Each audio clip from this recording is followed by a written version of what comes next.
कैसे हैं आप लोग। एक बार फिर से आप सभी का स्वागत है आप सभी के अपने हमारे हम सबके हमरू पब्लिकेशन हाउस में। तो जल्दी जल्दी आप लोग जुड़ जाइए और आज के इस लाइव सेशन को स्टार्ट करते हैं, आगे बढ़ाते हैं।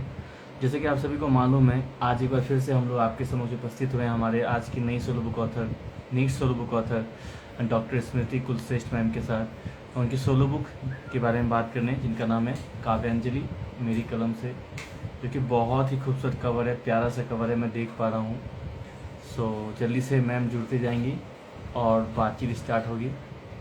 सो hello Syahi Sanyojan, hello Ravi Sutar, hello Avchit writes, hello Roshni Kumari, hello unpublish staff, और ये स्मृति मैम उपस्थित हैं। और thank you very much ma'am, आपका दिल से आभार। जल्दी आप जुड़ते करेंगे, मैम ने रिक्वेस्ट भी भेज दिया है, मैं एक्सेप्ट कर रहा हूँ। और बहुत ही एक भाव विभोर रचना होने वाली है। हेलो एवरीवन, हेलो अभिजीत, ये मैम जुड़ चुकी है। नमस्कार मैम। नमस्कार नमस्कार अभिषेक जी। सबसे पहले तो जी बहुत बहुत शुभकामनाएं मैम। कैसी हैं आप? ये पुस्तक मेरे बहुत हाथ अच्छी में हूँ है, मैं। बहुत ही जी प्यारा सा बिल्कुल। कवर है इसका। मेरी बुक मुझ तक पहुँच गई है, बहुत बहुत शुक्रिया आपका। जी मैम, आपका स्वागत है। बहुत प्यारा कवर है, तो बहुत प्यारा है।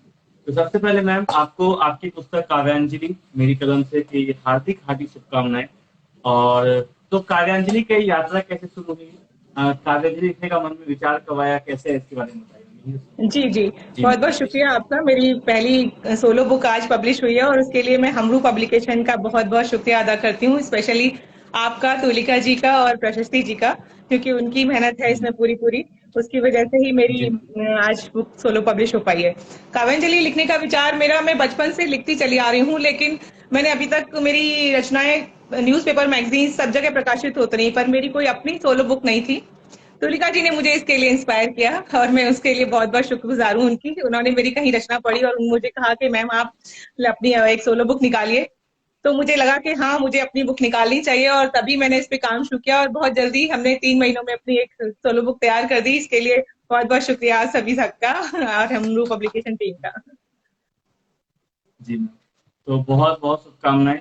तो मैम काव्यांजलि के नामकरण के पीछे की जो आपकी कारण है, आपकी जो कहानी है, किस्सा है, उसके बारे में हम सभी को अवगत कराइए। जी बिल्कुल। जी काव्यांजलि का मेरा मेरा मतलब था कि काव्य की अंजलि भरी हुई है। मैंने छोटी छोटी रचनाओं को बचपन से लेकर एकत्रित किया आज तक और वो इकट्ठी हो गई मेरे पास, तो मैंने एक उसे बुक का नाम दिया। तो मेरे दिमाग में आया कि मैं काव्यांजलि रखूं कि जिससे मेरी अंजलि भरी रहे हमेशा और ये दुनिया को पहुंचती रहे धीरे धीरे करके। इसलिए मैंने वाह, काव्यांजलि अपनी पुस्तक का नाम रखा। बहुत खूबसूरत, बहुत खूबसूरत। जी तो शुक्रिया। शुरू से शुरू करते हैं मैम। तो सबसे जी पहले हम लोग आपकी लेखन यात्रा के बारे में जानना चाहेंगे कि आपने कब से शुरू किया, कैसे शुरू किया लिखना, इसके बारे में बताइए। जी बिल्कुल। मैं बहुत बचपन से लिखती हूँ। मेरे पिता को ना कवि सम्मेलन में जाने का बहुत शौक था, तो वो मुझे अपने साथ ले वाह, जाते थे और मैं सुनती थी, तो मुझे बहुत अच्छा लगता था। तो मैं बचपन से उनके साथ कवि सम्मेलन में जाना रही। उसके बाद से मुझे कब लिखने का शौक हुआ वो मुझे नहीं याद, पर मैं 8th क्लास में अपनी पहली रचना लिखी थी, जब मैं 8th क्लास में पढ़ती थी तब। तब से लेकर कॉलेज तक मैंने बहुत लिखा, पर उस वक्त ना तो सोशल मीडिया था, ना इतना आसान पेपर में पब्लिश करवाना था, तो वो रचनाएं सब डायरी में ही रखी रह गई। उसके बाद मैंने जॉब ज्वाइन कर लिया, मैं जॉब में चली गई, फिर शादी हो गई, मैंने जॉब छोड़ दिया, कुछ हालात वक्त हालात साथ नहीं दे रहे थे, तो बहुत लंबा एक गैप आ गया लाइफ में बिजी हो जाने की वजह से। मैंने लिखना छोड़ दिया था। जो लोग मुझे जानते थे, जिनको पता था, उन्होंने मुझे बहुत बार कहा कि आप फिर से लिखना शुरू करो, आप बहुत अच्छा लिखते हो। तो मुझे भी लगा। एक दिन मैं एक वर्कशॉप था, मैं एक एनजीओ से जुड़ी हुई हूँ, अनादि है हमारा एक यहाँ पर एनजीओ, उसमें उसका एक वर्कशॉप था, उसमें मैं बैठकर सुन रही थी, तो किसी ने अपनी एक पोइम लिखी हुई पढ़ी। उसके बाद मुझे ऐसा लगा कि मैं तो बहुत अच्छा लिखती हूँ, इन्होंने क्या पढ़ा और क्या लिखा मुझे समझ में भी नहीं आया। तो मैं एक बार फिर से शुरू करती हूँ, दोबारा से शुरुआत करती हूँ। और वो दिन था, मैंने सेम डे एक पोइम लिखी और मैंने वो क्या बात सोशल मीडिया पे डाली और वो मैं कंपटीशन जीत गई। मेरा प्राइज आज तक मेरे घर पे रखा हुआ है उसका। तो एक बहुत बड़ी एनर्जेटिक शुरुआत हुई दोबारा से और मुझे लगा कि अब मुझे वापस से इस काव्य से जुड़ जाना चाहिए। तो मैं पिछले 5 साल से तो पूरी तरह से समर्पित हूँ इस काव्य को और बहुत एंजॉय करती हूँ। मैं एक साइंस की स्टूडेंट रही, लेकिन मेरा साहित्य से कोई वास्ता नहीं रहा बचपन से। उसके बावजूद मुझे लेखन में रुचि थी, तो मैं सिर्फ कविताएं लिखती थी। लेकिन अब मैं सीख रही हूँ नई नई विधाएं और अब मैं सब विधाओं में लिखती हूँ। है, बहुत खूबसूरत, अद्भुत। तो शुक्रिया मैम हम शुक्रिया। जानना चाहेंगे, जैसे कि अभी आपने बताया कि बचपन से लिख रही हैं आप और लगातार 5 साल से जुड़ी हैं। और उस दिन आपने एक गोष्ठी में, एक साहित्यिक समारोह में एक लेखक कवि को सुना और फिर आपने लिखा। तो आपकी कोई भी रचना जो आपके दिल के बहुत करीब हो, हम सभी सुनना चाहेंगे और आपकी रचनाओं से, आपकी लेखनी से अभिभूत होना चाहेंगे। कोई भी एक रचना आप सुना दीजिए जी। जी बिल्कुल, मैं को बहुत सारी ऐसी रचनाएं जो मुझे बहुत अपनी प्रिय हैं, लेकिन एक जी पुलवामा अटैक हुआ था तब मैंने लिखी थी। उसकी आपको 4 पंक्तियां सुनाती हूँ, मुझे लगता है आपको बहुत पसंद आएंगी। जी मैम, सुनाइए। ओढ़ कर जब तिरंगे को वतन वो लौट आया है, ओढ़ कर जब तिरंगे को वतन वो लौट आया है, देख सकता नहीं पर वो कारवां संग लाया है, देख सकता नहीं पर वो कारवां संग लाया है, फकत इस देश की खातिर लगा दी जान की बाजी, फकत इस देश की खातिर लगा दी जान की बाजी, खिलाकर मात दुश्मन को फर्ज अपना निभाया है, खिलाकर मात दुश्मन को फर्ज अपना निभाया है। ये मेरी उस कविता की 4 पंक्तियां थी जो मैंने आपको सुनाई। अक्सर कुमार विश्वास जी की लोकप्रियता का वर्णन होता है, जिक्र होता है, उल्लेख होता है। तो मैं बस इसी चीज से आंकता हूँ, बताता हूँ कि बड़े बड़े जो आप जो रचनाकार हैं, जो लोग हैं, आप लोग की जो रचनाओं का जो धुन होता है या फिर जो लय होती है, वो उनकी कोई दीवाना कहता है पे आश्रित होती है या फिर आधारित होती है। मैं मतलब गदगद हो जाता हूँ। क्या होता है कि जब आप किसी को पसंद करते हैं और उनको, आपके ऐसे महान लेखक लेखिकाएं जब उनको एक तरह से फॉलो करती है या फिर उन पे उनके मार्ग पर अनुसरित करती हैं, तो मुझे बहुत गौरवान्वित महसूस होता है, भाव विभोर होता हूँ कि जैसा उन्होंने किया है, मेरी भी छोटी सी सोच वही थी, है अभी भी। उन्होंने कहा था एक बार कि मेरी ये मान्यता थी, मेरी ये सोच थी कि मैं लेखन को झोला से उठा के चार्टर प्लेन पे, बड़ी बड़ी बिल्डिंगों पे और एक इज्जत पे ले आऊं। मेरा वही था कि जब मैंने प्रकाशन शुरू किया था तो लोग को हमेशा ऐसे समझते थे कि लेखन में कमाई कहाँ है या फिर पैसे कहाँ है, धनोपार्जन कहाँ हो पाता है या फिर जी आर्थिक स्थिति सुदृढ़ नहीं हो पाती है। तो मेरा बिल्कुल। ही अपने आप से एक वादा था, मेरी टीम का ही था। और आप सभी के आशीर्वाद से, साथ से हम लोग इस मार्ग पे अग्रसर हैं, इस पथ पे हम लोग अग्रसित हो रहे हैं और सफलता के काफी करीब है। बहुत अच्छा लगा आपने सुनाया मैम, तो बहुत अच्छा लगा कि बहुत बहुत शुक्रिया लिपट आपका। और कर आपकी तिरंगे टीम, से वो लौट आया है। आपकी टीम बहुत अच्छा काम कर रही है। मैं हर रोज देखती हूँ आप किसी न किसी अवसर को सुनवाते हैं हमें। तो आपको भी बहुत बहुत शुभकामनाएं हैं और भविष्य में आप बहुत जी मैम, ऊंचाइयां छुएं, ऐसी मेरी मनोकामना है।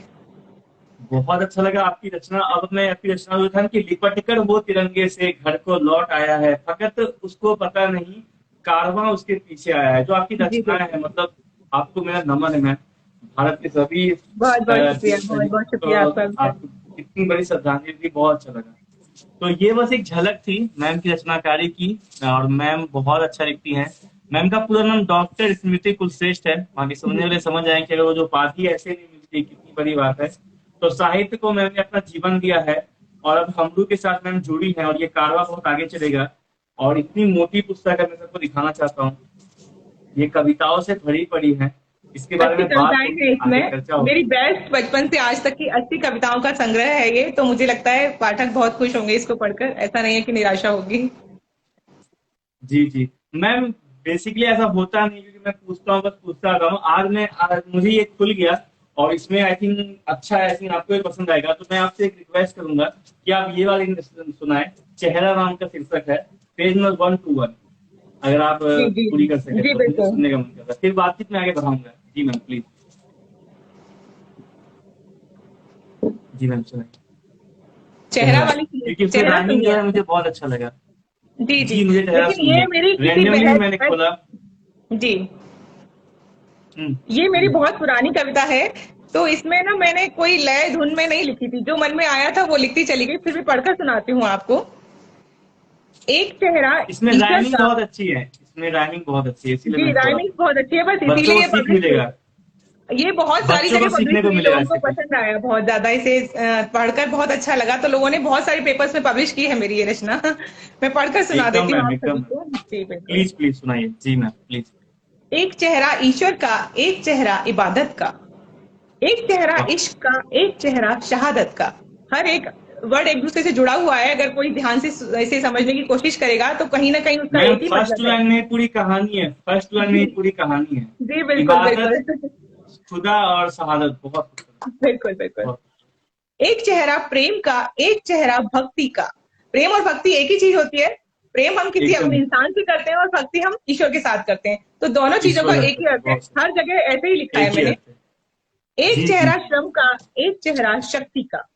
एक चेहरा वाह, भाव का, एक चेहरा एहसास का। एक चेहरा आस का, एक चेहरा विश्वास का। तो वाह। बहुत ही ध्यान से शब्दों को इस्तेमाल किया है, देखिए थोड़ा सा ध्यान से। एक चेहरा हम्म, आनंद का, एक चेहरा परिहास का। दोनों में खुशी होती है, आप आनंदित हैं तब भी और परिहास में भी आप किसी का मजाक उड़ा रहे हैं तब भी आप दूसरे बहुत को खुश रोस्ट होते हैं। करते हैं, जी, बिल्कुल। बहुत खूबसूरत। एक चेहरा गम का और एक चेहरा उल्लास का। एक चेहरा भूख का, एक चेहरा प्यास का। एक चेहरा जिंदगी का और एक चेहरा स्वर्गवास का। जिंदगी भी मरने से कम वाह, नहीं होती है। एक जिंदगी मरने से कम नहीं है, पूरी स्वर्गवास। जिंदगी जीना तो मर मर के जीता है इंसान। तो वही चीज लिखी हुई है। एक चेहरा मिलन का, एक चेहरा जुदाई का। एक चेहरा उपासना का, एक चेहरा खुदाई का। एक चेहरा दुख का, वाह, एक चेहरा आघात का। एक चेहरा दुख का, एक चेहरा आघात का। दुख है तब तो दुख है, कोई दुख पहुंचा रहा है, आघात कर रहा है, वो भी दुख ही होता है ना, इसलिए एक चेहरा दुख दुखी का, होता एक है चेहरा बहुत ज्यादा। आघात का। एक चेहरा सुख का, एक चेहरा विश्वासघात का। एक चेहरा खौफ का, एक चेहरा साहस का। एक चेहरा रक्षक का, एक चेहरा विनाश का। एक चेहरा मासूमियत का, एक चेहरा खूंखार का। एक चेहरा विनम्रता का, एक चेहरा अहंकार का। जब ये केसेस बहुत बढ़ रहे थे हमारे समाज में, बच्चों के साथ रेप केसेस बहुत बड़े थे, उस वक्त मैंने ये लिखी थी अपनी रचना। क्योंकि मुझे ना लोगों के नए नए चेहरे दिखाई दे रहे थे और मुझे ऐसा लग रहा था कि इसको किसी तरीके से लोग समझें, तो मैंने अपनी इसे रचना में डाला था। तो देख वही चीज मैं पढ़ रही हूँ। एक चेहरा तोहमत का, एक चेहरा बेगुनाही का। एक चेहरा वफा का और एक वाह, चेहरा बेवफाई का। क्या एक चेहरा शिकायत का, एक चेहरा बड़ाई का। एक चेहरा ममता का, एक चेहरा निर्दयी का। एक चेहरा क्षमता का, एक बहुत चेहरा अशक्त का। एक चेहरा घृणा का, एक चेहरा चाहत का। एक चेहरा आत्मनिर्भर, एक चेहरा निर्भर का।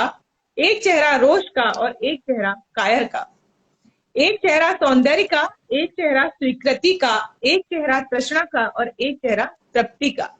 मैंने बहुत सर्च वाह। किया कि आखिर कहीं दुनिया में कितने लोग होते हैं, कितनी तरीके के लोग होते हैं, वो पूरा जवाब नहीं मिला था मुझे। फिर भी एक जगह मैंने पढ़ा कि 16,000 तरह के लोग होते हैं टाइप के, तो मैंने वो उसे अपनी रचना में डाला कि लोग कम से कम 16,000 तरह के लोगों को जान तो नहीं सकते, एक दिमाग में रखें कि हम उन्हें समझ नहीं बच सकते, किसी को भी 16,000 टाइप बहुत होते हैं, एक जिंदगी पूरी लग जाएगी लोगों को समझने के लिए। इसलिए मैंने इसमें लाइन में लिखा है, अनगिनत चेहरे, यानी कि 16,000 चेहरे इस दुनिया में, चेहरे के इतने हैं स्वरूप, फिर भी अनजान है हम, किसी का असली क्या है रूप, कोई नहीं जान पाता इस पूरी जिंदगी में। बहुत बहुत शुक्रिया, आपने मेरी ये कविता मतलब मुझे पढ़ने के लिए कहा। मुझे बहुत अच्छा लगा था मैम, मैंने कुछ सेकंड से बस एक रैंडम ही मैंने खोला और मुझे दिखा और मुझे लगा कि ये बहुत बड़ी सीख है और जी एक अलग ही रूप है।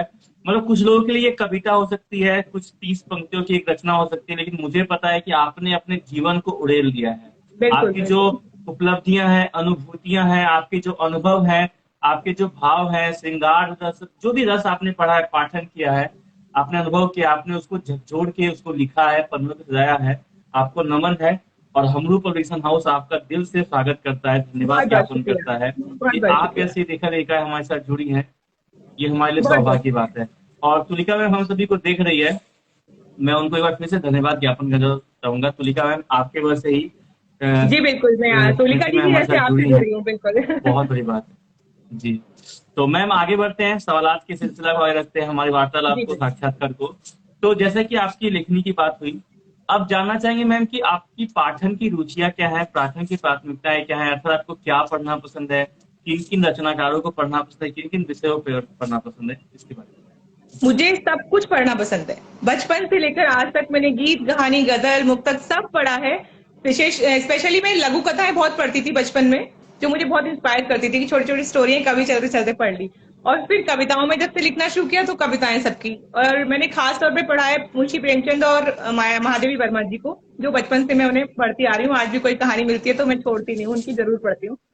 और कविताओं में बात करें तो हरवंश राय बच्चन, गोपाल दास नीरज जी और रामधारी सिंह दिनकर, इनको मैंने बहुत पढ़ा है, बहुत ज्यादा पसंद है उनकी उनकी रचनाएं। उसके बाद हम अगर अभी आ जाएं तो मैं गीत गजलों में मेरा स्पेशल विधा, जो मेरी खासियत है वो है मेरी गजल है। मैं गजल स्पेशली लिखती हूँ, मैंने पूरी तरीके से सीख रखा है गजल को और उसे मैं अच्छे से लिखती हूँ। तो मैं गजल की बात करूं तो हेमंत कुमार जी की गजलें और कुंवर बेचैन जी, आप भी सभी जानते होंगे, बहुत बड़े राइटर हैं, उनको मैंने पूरी तरीके से पढ़ा है। उनके मैंने बहुत सारे ऑनलाइन कार्यक्रम किए हैं, तो मुझे उनकी हर रचना मेरे हाथ से होकर निकल चुकी है। मुझे लगता है मैंने उनको पूरी तरह से शायद पढ़ लिया होगा। तो मुझे बहुत शौक है पढ़ने वाह, का, कुछ भी पढ़ने को मिले, पर फिर भी मेरी स्पेशलिटी गजल है, तो मैं गजल ज्यादा पढ़ना पसंद करती हूँ। क्या बात है, बहुत खूबसूरत, बहुत खूबसूरत।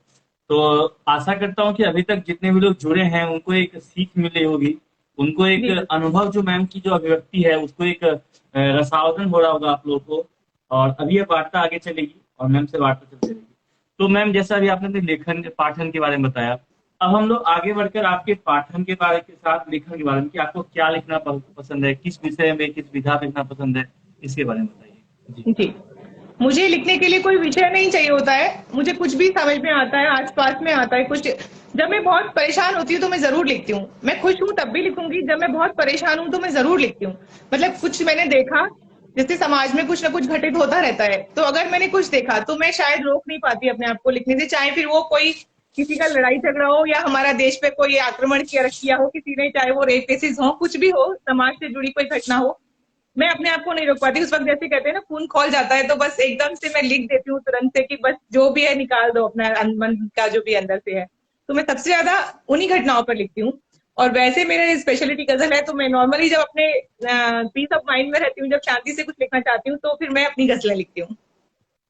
Very good. ओके, आप जानना चाहेंगे जो हमारी अगले ही आपके प्रश्न है कि जो आपने कहा, तो बेसिकली क्या होता है कि अ, आपके अनुसार से समाज के प्रति लेखक की क्या जिम्मेदारी होती है और उसको वहन लेखक कैसे करता है, कैसे करना चाहिए, इसके बारे में बताइए। लेखक की पूरी जिम्मेदारी है, जैसे कहते हैं ना साहित्य समाज का दर्पण, मैंने पहले भी कहा। तो बिल्कुल, हम अगर लिख रहे हैं तो कुछ ऐसा लिखें जिससे कुछ जागरूकता फैला सके। हम बेवजह की चीजें लिखें और लोगों से पंगे ले रहे हैं या कुछ इस तरीके का लिख रहे हैं जिससे आपत्तिजनक हो जाता है, लोग बैन कर देते हैं लेखन को भी, आपको लेखकों को बैन कर दिया जाता है। मैं बहुत सारे ग्रुप से जुड़ी हूँ, मैंने देखा लोग इस तरीके का लिखते हैं कि उसे ग्रुप से ही उनको अलग करना पड़ता है। तो इस तरीके का आप मत लिखिए, ऐसे लेखन से क्या फायदा जब आप अपनी चीजें किसी तक पहुंचा ही नहीं सकते हैं। जो आपको प्रेरणा दे, किसी को, जो किसी को जागरूक करे, समाज की घटनाओं को लिखिए, भले अपने मन के भावों को लिखिए, लेकिन इस तरीके से लिखिए कि किसी कोई आहत ना हो और कम से कम कुछ संदेश हम दे पाए समाज को। बहुत एकदम सही। तो जैसे कि लेखनी की बात हुई, कैसा लिखना है उसकी बात हुई, और समाज सुधार की बात हुई, अपने जो भी समाज की या फिर समसामयिक घटनाएं होती है उसके जो निष्पादन बिल्कुल होती है, उसका जो निष्कर्ष होता है उसके लिखने की बात हुई, खून खौलते हुए खून को स्याही का रूप देकर लिखने की बात हुई। बिल्कुल। तो मैं चाहूंगी कुछ रचनाएं आपकी हो जाए जिसमें आप, जो आपके दिल के बहुत करीब है, क्योंकि उसको पाठन करने में भी एक अलग ही अनुभूति होती है, पढ़ने वाले को भी, सुनने वाले को भी। तो कुछ हो जाए मैम जी। जी, मैं बिल्कुल कोशिश करती हूँ आपको कुछ सुनाने की। फिर जी देशभक्ति जी। की ही रचनाएं मेरी ज्यादा होंगी इस तरीके की, क्योंकि मैं समझ सकती हूँ कि हम्म। देशभक्ति के लिए मैंने बहुत कुछ लिखा है। हाँ हाँ, एकदम देखिए एक मैम, हम रचना, लोग तैयार हैं। इस किताब की ही एक सुनाइए। रचना आपको सुना रही हूँ, वतन पर कुर्बान, जो मैंने काफी वाह। समय पहले लिखी थी। एक 15 अगस्त का कोई ओकेजन था, उस पर लिखी थी। जब खुशबू आए मिट्टी की, मुझे याद दिलाती है घर की। जब वाह। खुशबू आए मिट्टी की, मुझे याद दिलाती है घर की। और सबके चेहरे मुरझाए, माँ प्यार तेरा मुझे याद आए। जो सैनिक कभी घर नहीं जा पाता है अपने किसी छुट्टी में या किसी ओकेजन पे, तो वो क्या सोच रहा है, उन भावों को मैंने अपनी इस रचना में लिखा है। सुनिएगा। बहुत। पापा की हर एक सीख मुझे हर पल एहसास कराती है। पापा की हर एक सीख मुझे हर पल एहसास कराती है। मैं फर्ज निभाऊं अपना सदा, ये बात मुझे तड़पाती है। मैं फर्ज निभाऊं अपना सदा, ये बात मुझे तड़पाती है। जब याद आए बच्चों का लिपटना, जब याद आए बच्चों का लिपटना, मेरे दिल को दहला देता है। ए इश्क मेरे तेरी चाहत में, ए इश्क मेरे तेरी चाहत में मेरा दिल भी रोता रहता है। अपनी पत्नी और बच्चों को याद कर रहा है वो वहां बैठकर, तो क्या सोच रहा था। जब बात हो मेरे यारों की, जब बात हो मेरे यारों की, मैं सहसा हंसने लगता हूँ। जब बात हो मेरे यारों की, मैं सहसा हंसने लगता हूँ। क्या दिन थे बचपन बीता जहां, क्या दिन थे बचपन बीता जहां, मैं सबसे कहने लगता हूँ। बचपन की हर बात सबको याद आती है, पल पल जो अपने फ्रेंड्स के साथ गुजारते हैं, उसी का जिक्र किया है मैंने यहाँ पर। लेकिन फर्ज के आगे सब कुछ पीछे छूट जाता है। ये मेरी अगली पंक्तियों में आप देखिए। ए वतन मेरी मेरी जान है तू, ए वतन मेरे मेरी जान है तू, हम सबका अभिमान है तू, जो मिला है हमको दुनिया में सबसे ऊंचा सम्मान है तू, जो मिला है हमको दुनिया में सबसे ऊंचा सम्मान है तू। ए वतन मेरे तेरी चाहत में अपनी चाहत कुर्बान करूं। अपनी हर चीज छोड़कर आया है वो, अपना घर, अपना परिवार, अपने रिश्तेदार, अपनी भाई बहन सबको छोड़ क्या देता बात। है सिर्फ अपने देश के लिए। ए वतन मेरे जी। तेरी चाहत में अपनी चाहत कुर्बान करूं। आबाद रहे ये हुस्न तेरा, आबाद रहे ये हुस्न तेरा, मैं अपनी जा कुर्बान करूं। आबाद रहे ये हुस्न तेरा, मैं अपनी जा कुर्बान करूं, मैं अपनी जा कुर्बान करूं। जय हिंद, जय हिंद। मैम मतलब आपकी इस रचना को मुझे लगता है कि टिप्पणी देने लायक हम लोग हैं, या साहित्य के उस लेवल पे ये रचना थी जिस पे हम लोग बात करना चाहते हैं। फिर भी एक आम आदमी के नाते, एक भारतीय नागरिक और देशभक्त होने के नाते, देश प्रेमी होने के नाते मैं कुछ कहना चाहूंगा कि जी बिल्कुल। बचपन में हम लोगों ने कुछ फिल्में देखी थी, कुछ मूवीज देखी थी, उसके कुछ सॉन्ग्स हैं वो लेजेंडरी हैं। और अगर कुछ रचना सुन के, कुछ कविता सुन के आपको किसी की याद आ जाए, तो मुझे नहीं लगता कि इससे बड़ा कुछ कॉम्प्लीमेंट या फिर कुछ टिप्पणी या फिर कुछ तारीफ हो सकती है। तो मुझे अभी भी याद है कि बॉर्डर फिल्म का जो गीत है, मुझे अभी भी याद है, सबको फेवरेट है, कि वो गीत है ना कि ऐ गुजरने वाली हवा बता मेरा इतना जी काम जी करेगी जी क्या, बिल्कुल मेरे बिल्कुल। दोस्त को मेरे दिल रुबा।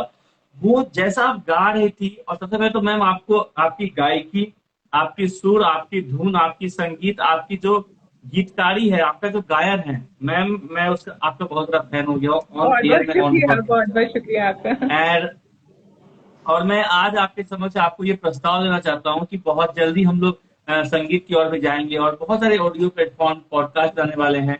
तो मेरा आपसे ये आग्रह है, सविनय आग्रह है, और आप लोकल भी हैं, आज आने वाले भी आप थी, बहुत जल्दी हम लोग ऑफलाइन इंटरव्यू करेंगे जिससे मैंने बात किया था। तो आप आइए, हम लोग अपने स्टूडियो में रिकॉर्डिंग करते हैं और आपकी म्यूजिक सॉन्ग्स हम लोग लाते हैं, और आप बहुत अच्छा गाती है मैम। बिल्कुल दिल से बिल्कुल। मुझे नमन, दिल मुझे से नमन। आपका आग्रह स्वीकार है और मैं अवश्य आऊंगी, क्योंकि मैं गजल लिखती हूँ तो मुझे भी अपनी गजलें दुनिया में पहुंचाने का एक अवसर मिलेगा। मैं वैसे बहुत ऑनलाइन कार्यक्रम करती हूँ, पर ऑफलाइन अभी थोड़ा कोरोना की वजह से नहीं जा रही थी। कवि सम्मेलनों में भी जाती हूँ पर कम जाती हूँ। तो आपने जब बुलाया तो अवश्य आऊंगी, क्योंकि आप मेरी पहली जी काव्य जी, संग्रह के मेरे साथ रहे हैं इसमें, आपने ये पूरा काम किया है मेरा, इसलिए तो मैं आपके लिए बिल्कुल ठीक है। तैयार हूँ कभी भी। और मैम मैं एक लाइन और कहना चाहूंगा, आप समझिए कि बहुत बड़ी उपलब्धि होगी आपकी गीत को सुन के। मुझे बॉर्डर के संदेश से आते हैं से लेके केसरी के तेरी मिट्टी में मिल जाऊं तक याद आ गया। बाकी आप जी बहुत समझदार, आप बहुत समझ के शुक्रिया। कितनी बड़ी उपलब्धि बहुत है। बहुत शुक्रिया तो आपका, बहुत बहुत शुक्रिया। इससे बड़ी बात क्या हो सकती है। मुझे बहुत अच्छा लगा, और मैं गौरवान्वित हूँ, गदगद हूँ, अभिभूत हूँ, वसीभूत हूँ, और हर्षित हूँ कि आपकी ऐसी बाकमाल गायिका, संगीत प्रेमी और लेखिका, गजलकार, मतलब और चीजें हैं आपकी, मैं उनसे वार्ता कर रहा हूँ, ये मेरा बहुत सौभाग्य बहुत है। शुक्रिया, थैंक यू बहुत वेरी बहुत मच मैम, शुक्रिया। Thank you very much. जी मैम, तो वार्ता को आगे बढ़ाते हैं, और काफी सुखद वार्ता चल रही है, मैं काफी गदगद हूँ, आशा है कि आपको भी अच्छा लग रहा होगा। आगे बहुत बढ़ते अच्छा हैं। लग रहा है मुझे तो आपसे बात करके, बहुत अच्छा लग रहा है। जी, ठीक है मैम, तो आगे बढ़ते आप जानना चाहेंगे कि मैम जैसे कि आपने बताया चीजों के बारे में, लिखने के बारे में, पाठन के बारे में, समाज के बारे में, अब हम लोग ये जानना चाहेंगे कि जैसे कि जो भी हमारा समाज है, समाज के हर तबके के लोग हैं, हर महिला, स्त्री, नारी, पुरुष, जो भी आर्थिक स्थिति, सामाजिक स्थिति है, उनके लिए अपनी रचनाओं में क्या संदेश देती हैं, और अगर आपको अवसर मिले अभी तो आप क्या संदेश देना चाहेंगी, इसके बारे में जानना चाहेंगे। जी मैं हर एक को बहुत सारे संदेश दे चुकी हूँ, क्योंकि ये रचनाएं मेरी कुछ पुरानी भी हैं, इसमें तो सारी रचनाएं नहीं है। आज हम इस काव्य संग्रह की बात कर रहे हैं तो मैं कुछ कुछ रचनाएं इसमें से इसीलिए पढ़ रही हूँ। मैं हमेशा लोगों को हौसला बढ़ाने की ही बात करती हूँ। मेरी हर गजल में आपको कहीं ना कहीं मिलेगा। जब हम गजल की बात करेंगे, अगला काव्य संग्रह मेरा गजल ही होगा, तो मैं आपसे जरूर जुड़ूंगी। तब मैं आपको मेरी रचनाओं में बहुत कुछ देखने को मिलेगा, क्योंकि ये मेरी रचनाएं कुछ पुरानी भी हैं। तब शायद मुझे उतना सामाजिक तौर पे मैं इतनी परिपक्व नहीं रही होंगी जब मैंने ये लिखी हैं, तो इनमें शायद उतना ना मिले। लेकिन मेरी हर रचना में बहुत ही इंस्पायर करने के लिए चीजें लिखी जाती हैं। मेहनत, परिश्रम और हौसला ये बहुत जरूरी है आपके लिए जिंदगी आगे बढ़ाने के लिए, चाहे वो किसी भी तबके का इंसान हो। अगर आप हौसला रखेंगे तो आपको मंजिल जरूर मिलती है, और सत्य राह पर चलिए। बिल्कुल, ये आपकी एक शीर्षक है, मुझे दिखा था पिछली बार दफाई। मैं आपने कहा तो मैं जिक्र कर दूं, जो लोग जानते हैं जान जाए। बस शीर्षक सुनिएगा, आप लोग समझ जाइएगा। सोच लो ये मनुज तन मिला किस लिए। जी जी। मुझे बरबस एक कविता की पंक्तियां आती है। जी जी, मैं उसके पहले कुछ बोलना चाहूंगा। हम सभी जो मतलब साहित्य प्रेमी हैं, या फिर हमने जो 12वीं तक या 10वीं तक पुस्तकें पढ़ी हैं, हमारी एक कविता थी, कविता का शीर्षक था नर हो ना निराश करो मन को, कुछ काम करो कुछ काम करो, जग में रहकर कुछ नाम करो, यह जन्म हुआ किस अर्थ हो, समझो जिसमें व्यर्थ ना हो। तो काफी ये जो चीजें है ना, मतलब हम इसका जो आधुनिकीकरण किया है आपने साहित्यिक, आज के परिक्षेप से, आज की जो समस्या है, आज की जो परिक्षेप है, उससे आपने जुड़ के जो किया है मैम, आपको मेरा नमन है। और मैं आपको एक साहित्य प्रेमी, साहित्य सेवी होने के नाते, होने के हिसाब से आपको दिल से धन्यवाद करना चाहता हूं। आपको मेरा सत सत नमन, क्योंकि आपने साहित्य को जो, जैसे आपने कहा अभी, तो मुझे याद है कि आपके में प्रेरणा होती है, मोटिवेशन होता है, और लोगों को फिर से एक नई जोश जगाने का आप कार्य करती हैं। तो हम सभी आपके साथ हैं। आप इसी मार्ग पे इसी सतत चलते रहिए। हमारा हमरू प्रकाशन, हमारी पूरी टीम आपके साथ है। जब कभी साहित्य के मार्ग में आपको हमारी आवश्यकता होगी, हम अपना सब कुछ निछावर करने के लिए, साहित्य के मार्ग में आपको सहायता करने के लिए हमेशा तत्पर रहेंगे। आपका बहुत बहुत शुक्रिया। आपने इतनी बड़ी बात कही मेरे लिए, इतना कुछ करने के लिए, तो मैं बहुत बहुत शुक्रगुजार हूँ आपकी। और आप जैसे कह रहे हैं कि इनमें पुरानी कविताओं का ही कुछ आधुनिकीकरण किया गया है, तो शब्द तो वही है। हर इंसान के पास वही कलेक्शन है शब्दों का। इस्तेमाल करना है हमको, हम किसको कहाँ यूज करते हैं ये हमारे ऊपर है। तो मैंने कहीं ना कहीं उन रचनाकारों को पढ़ा है, तो दिमाग में एक छवि है समाज की और लोगों की, वही मैं लिख रही हूँ। तो उन रचनाओं का थोड़ा बहुत आधुनिकीकरण तो अवश्य दिखाई देगा इन कविताओं में, जरूर मिलेगा। नहीं मैम, ये बहुत बड़ी बात है। ये क्या होता है ना कि जैसे कि अभी की जो शब्द हैं, हिंदी, उर्दू और जो हमारी बोलचाल की, उसका एक मिश्रण है, सम्मिश्रण है। पहले की जो कविता है या तो पूर्ण शुद्ध है या तो पूर्ण हिंदी है। तो आजकल के जो युवा, जी मैम, आजकल के जो युवा वर्ग हैं, हो सकता है कि उनको वो समझ ना आए, आकर्षित ना करे। पर जो आपकी शब्दावली है, मैं जो सुन रहा हूँ, जो देख रहा हूँ, वो आधुनिकीकरण है। मतलब आज के जो लोग हैं, समसामयिक लोग हैं, उससे एक जुड़ाव महसूस करेंगे, एक आकर्षण महसूस करेंगे, जो कि एक बहुत बड़ी उपलब्धि है। इसलिए मैंने इस बात को विशेष रूप से इसको उजागर किया, सबके समझ प्रस्तुत किया, और आपको धन्यवाद ज्ञापन किया, आपको प्रशंसा की, सराहना की। बहुत शुक्रिया। तो अब हम लोग आगे बढ़ते हुए जाना चाहेंगे मैम, कि जैसे कि अभी आपकी पुस्तक आई है जिसका नाम काव्यांजलि है, तो अगर आप हम सभी के साथ साझा करना चाहे, तो आपकी जो अग्रिम आने वाली जो पुस्तकें हैं या फिर आगामी योजनाएं हैं, पुस्तकें हैं, रचनाएं हैं, उसके बारे में कुछ साझा करें, ताकि हमारे अंदर एक जिज्ञासा हो, एक उत्सुकता हो। जी मैम, बताइए। मैं बताती हूँ आपको। अभी तक मैंने अपनी सिर्फ कविताओं का ये काव्य संग्रह प्रकाशित किया है, ये जो आज हुई है जो प्रकाशित। अगली किताब मेरी जी हाँ, गीत और गजल की होगी, क्योंकि मेरे पास गजलों का बहुत कलेक्शन है। मेरी प्रियवदा गजल है, इसलिए। पर कुछ समय से ही मैंने उनको टेक्निकली करेक्ट किया है। मैं पहले गजल क्या होती है ये नहीं जानती थी, बस कुछ चीजें देखी कि इस तरह से गजल लिखी जाती है और लिख दिया, लेकिन वो टेक्निकली करेक्ट नहीं है। जब मैंने गजल को सीखा तब मुझे समझ आया कि मेरी वो गजलें अगर कोई साहित्यकार पढ़ेगा तो बिल्कुल गलत साबित हो जाएंगी। तो इस तरीके से मैं कोई भी चीज प्रकाशित नहीं कर सकती। तो मेरी जो पुरानी गजलें हैं उनको मैं टेक्निकली करेक्ट कर लूं, उसके बाद मेरा ये जल्दी गजल संग्रह प्रकाशित होगा, जो कि बहुत जल्दी आप तक पहुंचेगा। एकदम एकदम जरूर मैम, हम सभी को प्रतीक्षा रही और बहुत भावी वो होगा क्षण। और आशा करते हैं पूर्ण रूप से कि इस बार जो आपकी दूसरी पुस्तक होगी, बहुत जल्द ही मैम के साथ हम लोग ऑफलाइन वार्ता करेंगे, ऑफलाइन साक्षात्कार करेंगे, और मैम आमने सामने बगल में बैठी हुई मिलेगी, ये हमारा आपसे वादा है, और बहुत जल्दी हम आएंगे, है ना मैम? जी जरूर मैम। मैम, एक और कोई रचना हो जाए जो आपके दिल के बहुत करीब हो, हम सभी सुनना चाहेंगे, क्योंकि मेरी टीम में ऑफिस में बैठा हूँ, सभी लोग बोल रहे हैं और मैम को बोलिए सुनाने के लिए। जी तो एक जो हो आपने जाए। अभी निकाली सोच लो मनोजतन, यही मैं लिखती हूँ। अभी मुझे कुछ इंस्पायर लिखने के लिए कहा गया था, ये पिछले 1-2 महीने पहले ही लिखी थी मैंने, ये शायद लास्ट पोइट्री होगी इस हम्म। बुक की। तो मैं इसी को सुनाती हूँ। जी देखिए ये इंस्पायर करने सुनाइए। वाली है, लोग अगर पढ़ना चाहेंगे तो जरूर इससे इंस्पायर होंगे, सुनना चाहेंगे तो। जरा जी सोचो जी जी। मिला है क्यों मनुज तन इस जमाने में, जरा क्या सोचो बात है। मिला है क्यों मनुज तन इस जमाने में, कहीं सारी उम्र ना बीत जाए धन कमाने में। आज की पीढ़ी तो सिर्फ वाह धन ही वाह। कमाने में लगी हुई है, कुछ नहीं देख रही है अच्छा बुरा, उनको सिर्फ अपना पैसा कमाना है और कुछ नहीं। तो उसी पर लिखा था जी मैंने। एकदम सही। जरा सोचो मिला है क्यों मनुज तन इस जमाने में, कहीं सारी उम्र ना बीत जाए धन कमाने में, अभी तक क्यों नहीं तुमने किए कुछ कर्म है ऐसे, अभी तक क्यों नहीं किए तुमने कर्म कुछ ऐसे, बिता दी उम्र क्यों सारी जगाने में सुलाने में, बिता दी वाह उम्र वाह। क्यों सारी जगाने में सुलाने में। रात को 2 सुलाने बजे में। जग रहे हैं, सुबह 4 बजे सो रहे हैं, इनका कोई रूटीन नहीं है आजकल बच्चों का। मैंने उसको ध्यान में रखा था कि सिर्फ धन कमाने की चिंता में घूम रहे हैं ये लोग। बहुत अगली सही। पंक्तियां देखिए।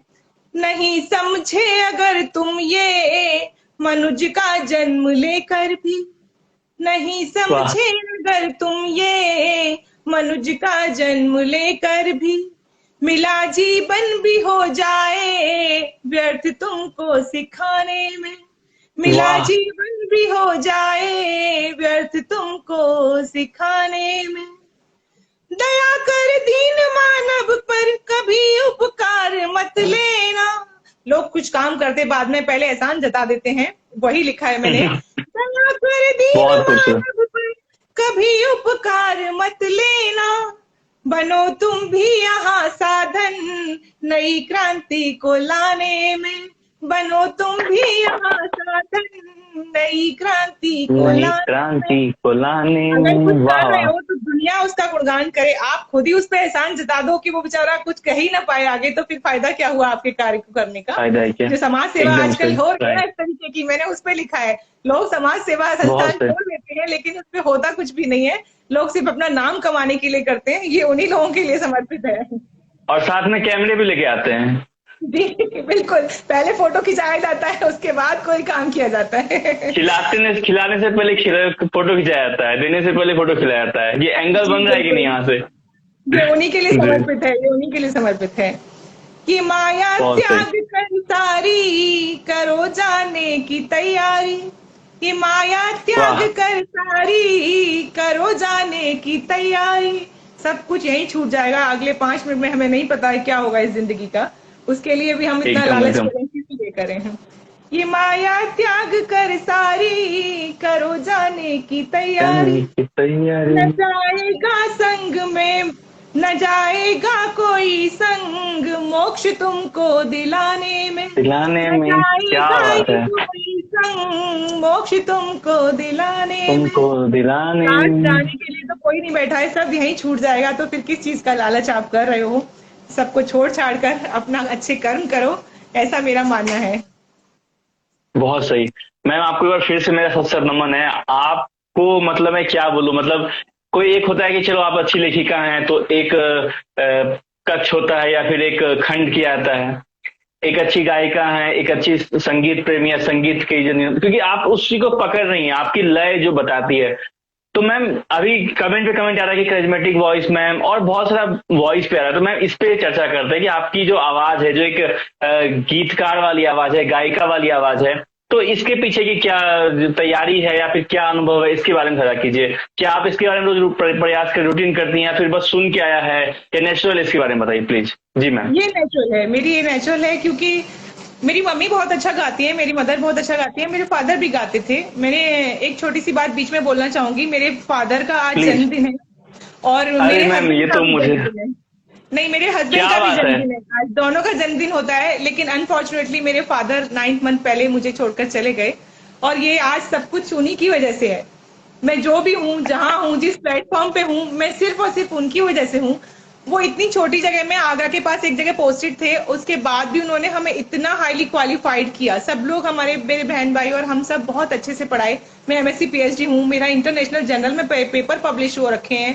वो बात अलग है, मैं इस वक्त वाह। जॉब नहीं कर रही हूँ, वो वक्त और हालात साथ नहीं देते तो आप नहीं कर पाते हो कुछ चीजें, वो अलग बात है। लेकिन मेरे फादर ने मुझे पढ़ाने में, या मेरे बहन भाइयों को, या उनको, मतलब इतना, खुद भी टीचर थे, प्रिंसिपल थे स्कूल में, बहुत खुश थे। और उनकी वजह से मैं आज ये कविता लिखना शुरू की, और उन्हीं की वजह से ये काव्य संकलन मेरा प्रकाशित हुआ है। और ये मैं आज उनकी याद में, आज के दिन मैंने इसीलिए निश्चित किया कि आज उनका बर्थडे है, ये मैं उन्हें समर्पित करना चाहती हूँ, क्योंकि आज उनका जन्मदिन है। वो जहां भी होंगे मुझे आशीर्वाद देंगे और खुश हो रहे होंगे बहुत कि मेरी आज बेटी ने इतना अच्छा ये काव्य संग्रह प्रकाशित किया है। तो बस यही बता रही थी। और ये रही बात मेरी आवाज की, तो वो मेरी नेचुरल आवाज है, पर मैं अब तो बहुत कवि सम्मेलन में जाना और ऑनलाइन कार्यक्रम बहुत सारे करती हूँ मैं। मेरा एफबी पे देखेंगे आप, मेरे बहुत सारे ऑनलाइन प्रोग्राम्स होते हैं, तो उसकी वजह से शायद और थोड़ा निखार आ गया होगा। अदरवाइज मेरे को नेचुरल ही है आवाज, तो मेरा कुछ ऐसा नहीं कि मैं कुछ रियाज कर रही हूँ या मुझे कुछ मिला हुआ है। वो कमेंट बहुत सारे आए थे, मैंने सोचा इस पे भी बात करते हैं, उस पे भी चर्चा मुझे करते हैं। आवाज से हमेशा ही मिलता है। बहुत लोग बोलते हैं आपकी बहुत मधुर आवाज है, तो बस सभी लोग कहते हैं, तो मुझे लगता है कि लोगों को पसंद आती होगी, इसीलिए बोलते हैं। जी, आवाज का मैंने अभी तक अपने जीवन में ही देखा है अनुभव के अनुसार कि आवाज क्या, जब हम लोग गाते हैं तो हमें लगता है कि हमारी आवाज मोटी है या फिर ऐसी है वैसी है, पर जो पाठन, जो सुनने वाले होते हैं उनको लगता है कि मधुर है। तो मुझे लगता है इसका एक ही कारण है कि जब हम दिल से गाते हैं, मतलब हमारी जो मंशा होती है वो होती है कि हम शब्दों को बस बाहर निकालना चाहते हैं, तो वो जब दिल से आवाज निकलती है स्वतः ही वो एक दिल से दिल तक का सफर तय करती है, मैं ऐसा समझता हूँ। तो आपके साथ भी ऐसा ही है। बिल्कुल जी। सही कहा और आपने। जो आपने पिताजी की बात कही कि वो देख के खुश हो रहे होंगे, मैं इतना बताना तो मुझे नहीं पता कि उन्हें पता है थी या उन्हें पता है आपकी सभी गुण के बारे में, आपकी सभी गुणों की जो आपकी लंबी श्रेणी है, सूची है, कि आपको लेखन भी आता है, आप पढ़ती भी हैं अच्छा, आप गाती भी हैं, आप खुद से उसको, तरन्नुम बहुत बड़ी चीज होती है जो जिन लोगों को नहीं पता। मतलब मैंने 4-5 हजार रचनाएं लिखी है, लेकिन मैं किसी को भी गा के नहीं सुना पाऊंगा, मुझे ऐसा लगता है। लेकिन अब मुझे लगता है कि जैसे मतलब एक गीत है हमारे पास, मुझे लगता है कि कुमार विश्वास सर को रॉयल्टी देनी चाहिए कि आपका जो कोई दीवाना कहता है ना, उसको मतलब बेसिक जो होता है ना टेम्पलेट, मतलब साहित्य के क्षेत्र में जो लोग तरन्नुम में गाएंगे तो उसका वो हो जाएगा। तो मैं भी ये सोच रहा कुछ करूँ, तो बहुत बड़ी बात है। और मैम आप में ये गुण है, आप इसको मानिए, और मैं चाहता हूँ आप लोग मैम से सीख लीजिए, कि इसीलिए मैंने मैम से इस विषय में वार्ता की थी। और मैम एक बात बताइए कि जैसे कि कोई गीत आप लिखती हैं, तो उस गीत को तरन्नुम अर्थात गा के, कविता को या रचना को गा के सुनाना है, गाना है, तो इसके ये जो यात्रा होती है, लिखना, लेखन, फिर पाठन, और गीत के रूप में पाठन, गा के पाठन, इसके बीच की यात्रा के बारे में बताइए, तैयारी के बारे में बताइए, बच्चे किस तरह सीख ले उसके बारे में बताइए प्लीज। जी बिल्कुल बिल्कुल। आप या तो पहले धुन सोच लीजिए, आप धुन सोच लेंगे कोई मन में, जैसे कोई भी लाइन लिखी, और लिखिए मत, पहले सोच लीजिए, फिर उसके हिसाब से आप अगर लिखेंगे तो वो कहीं भी गलती नहीं होगी, टेक्निकली करेक्ट होगा। ये आपको गीतों में भी है और गजल में भी होता है। आप एक धुन अपने माइंड में रखिए और उसको आप लिखिए उस धुन पे, और या फिर आपने टेक्निकली लिखा है, क्योंकि गीतों और गजल का सबका ना एक मीटर है, पूरा बहर होती है जैसे गजल की, वैसे ही है छंदों की 2-1-1-1-2-2। जी मैम, जी बहर होती है, वजन होती है। अगर आप उसमें लिख रहे हो तो फिर वो किसी भी धुन में, जैसे 2-4 धुनें फिक्स होती हैं, उनमें फिट हो जाता है कहीं ना कहीं, या आप अपनी धुन बना सकते हो, कोई दिक्कत नहीं है। तो धुन का और इसका यही सफर है, या तो आप पहले धुन सोच लीजिए फिर लिखिए, या फिर आप उसको पूरा टेक्निकली करेक्ट लिखिए, आप मात्राओं के साथ लिखिए या बहर में लिखिए, मतलब तो ठीक होगा, कभी गलती नहीं होगी। बहुत शुक्रिया। आशा है कि सभी जो बच्चे हैं, जो नवोदित रचनाकार हैं, कलाकार हैं, या गीत के साथ चाहते हैं गा के, उनके लिए बहुत बड़ी सीख होगी। और ये इंटरव्यू कम वर्कशॉप हो गया, जो बच्चे रचनाकारी में, गायकी में चाहते हैं तो उनके लिए सीख भी है। और जब मैम आएगी तो मैं चाहूंगा कि स्पेशल चीजों पे वर्कशॉप भी होगी। मैम ये बहुत रेयर होता है, 10 में से 1 लोग गा पाते हैं अपनी रचनाओं को, और आप में वो गुण है, माँ सरस्वती ने आपको आशीर्वाद दिया। मैं चाहूंगा कि हम लोग उससे लाभान्वित हो, है ना, आपकी इस कलाकृति से, आपकी इस गुणवत्ता से। तो जाने से पहले, जाते जाते बात कर रहे थे, सफर कब बीत गया पता ही नहीं चला, और हम अपनी इस वार्ता के, साक्षात्कार के आखिरी पड़ाव पर आ चुके हैं। तो अब मैं जाते जाते आपसे पूछना चाहूंगा, आपसे आग्रह करना चाहूंगा कि जो भी नवोदित लेखक लेखिकाएं हैं या रचनाकार हैं, जो साहित्य के क्षेत्र में हाथ आजमाना चाहते हैं, तो आप अपनी अनुभव के अनुसार उनको क्या सलाह देना चाहेंगे, क्या सुझाव देना चाहेंगे, ताकि वो साहित्य में अपने सही से आगे बढ़ सके। जी जी, मेरा कहना ये है कि अगर आप लिखने का शौकीन है, आप खूब लिखिए और जितना ज़्यादा लिखेंगे, उतना आपकी लेखनी में निखार आता है। लेकिन आपको उतना ही पढ़ना और सुनना भी बहुत ज़रूरी है। तभी आपको नए विचार आएँगे, तभी आप इंस्पायर होंगे और आप समाज से जुड़े रहिए। समाज से जुड़ेंगे तो आपको कुछ न कुछ लिखने के लिए मिलता रहेगा। आपको विषय सोचने की ज़रूरत नहीं है। हमको सबसे पहले ये सोचना पड़ता है हम क्या लिखें और किस पे लिखें। तो वो आपको एक विषय खत्म हो जाता है। मैं अभी लिखने बैठूं, मैं कुछ भी लिख दूंगी, मुझे नहीं सोचने की जरूरत है मुझे क्या विषय चाहिए लिखने के लिए, क्योंकि दिमाग में इतने सारे विषय चल रहे हैं, दुनिया में कुछ कुछ हो रहा है तो वो दिखता ही रहता है।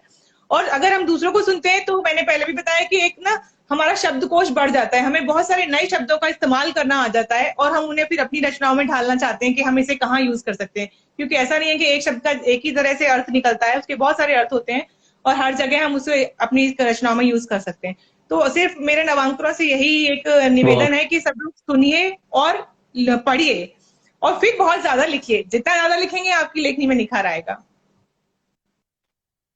बहुत सही। तो काफी जागरूक करने वाली, ज्ञानवर्धन करने वाली और काफी एक यथार्थ से एक जुड़ी रचना थी, यथार्थ चित्त रचना थी, यथार्थवादी रचनाकारी थी। हमारा साक्षात्कार था, वार्तालाप था। काफी सहज रहा, काफी सुखद रहा, काफी सांस्कृतिक रहा, आध्यात्मिक रहा और आत्मिक भी रहा। और आशा करता हूँ कि आपका भी ऐसा ही, आपको भी ऐसी अनुभूति हुई होगी मैम। बिल्कुल और मैं बिल्कुल काफी बहुत। गदगद हूँ। जी, आपसे वार्ता करके मैं बहुत गदगद हूँ। आपने जो बताया, जो मुझे अभी पता चला आपके बारे में, जर्नल वाली चीजें और जो भी है, और इसके बाद भी आप इतनी ज्यादा जमीनी हैं, जमीनी तौर पे वार्ता करती हैं, जुड़ी हुई हैं। और मुझे ये चीजें मतलब बहुत ज्यादा, आप जैसे लोग हैं जो अभिव्यक्ति हैं, मुझे बहुत प्रेरित करते हैं कि और ज्यादा मेहनत करनी है और ज्यादा जुड़ाव रखना है जमीन से। अपने लोगों को ऐसा एहसास करना है कि आप जैसे ही वो हैं और आप उनके जैसे ही हैं।